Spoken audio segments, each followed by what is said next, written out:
زندگی کے 25 پہروں میں روح بہت سارے تجربات سے گزر چکی ہے، لیکن والدین کو بوڑھا ہوتے دیکھنے سے زیادہ عجیب تجربہ نہیں ہوا۔ ہم ٹین ایج میں ہوتے ہیں، نگاہیں کتابوں پر جمی ہیں، کبھی دیکھنے کا وقت ہی نہیں ملتا کہ امی ابا بالوں کی سفیدی کو ہیئر کلر میں چھپا لیتے ہیں۔ کالج میں دوستوں کی گپ شپ، کھانے کو کچھ نیا ٹرائی کرنے کا دن، ناول کی نئی قسط آنے کی خوشی، مڈ ٹرم کی تیاری، اس سب میں اس خیال کو جگہ ہی کہاں ملی کہ ماں کی ہڈیاں کمزور ہو گئی ہیں۔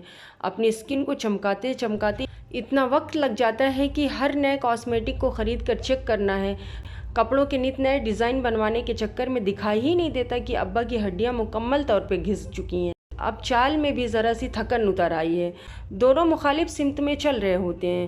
ہم جوانی کی طرف جا رہے ہوتے ہیں اور والدین بوڑھے ہو رہے ہوتے ہیں، اور پھر علم حاصل کر کے خود کو ایجوکیٹ کر کے بہت سارے خساروں سے بچا جا سکتا ہے۔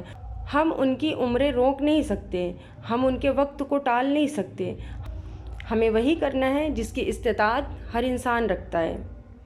والدین اتنی کیئر نہیں مانگتے جتنی ہم نے مانگی تھی جب ہم پیدا ہوئے اور پلے بڑھے۔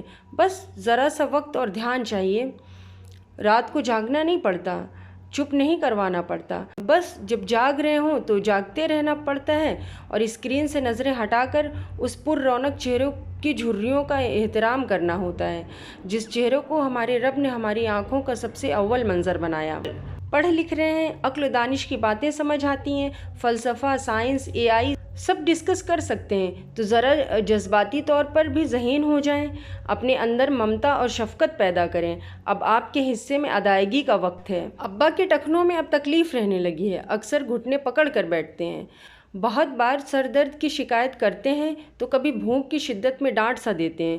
پہلے تو نہ ڈانٹتے تھے۔ بلڈ پریشر تو سنا ہے، بلڈ پریشر، شوگر کا نظام سمجھتے ہیں۔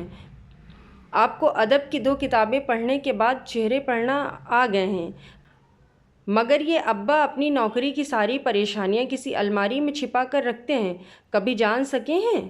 آپ کی فرمائشوں کے محافظوں کی آزمائشیں جانتے ہیں آپ؟ میرے تمام ہم عمر اس ویڈیو کو دیکھنے والے، ہمیں اس پر خود کو ایجوکیٹ کرنے کی اساس ضرورت ہے، اور اگر ہم ناواقف ہیں تو ہماری ساری ایجوکیشن اور آگاہی کا کچھ نفع نہیں ہے۔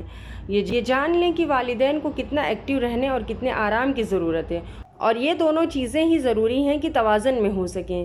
واک، ورزش، آرام، بہترین غذا سب لازم ہیں، اور پھر سب سے بڑھ کر آپ کا وقت، آپ کی مسکراہٹ، حساس بساس چہرہ، اور ان کی کہانیوں کو سنتے ہوئے آپ کی نگاہوں میں خوبصورت چمک۔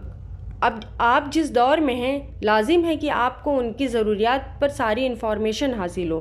ماں باپ جیسا دوسرا کوئی اور اہم نہیں ہوتا، انہیں کھو دیں تو زندگی شروع سے شروع کرنے جیسے ہوتی ہے۔ اب بچے نہیں رہے ہم، اب یہ ہماری باری ہے کہ باپ کے سر کا تاج اور ماں کی ٹھنڈی چھاؤں بن سکیں۔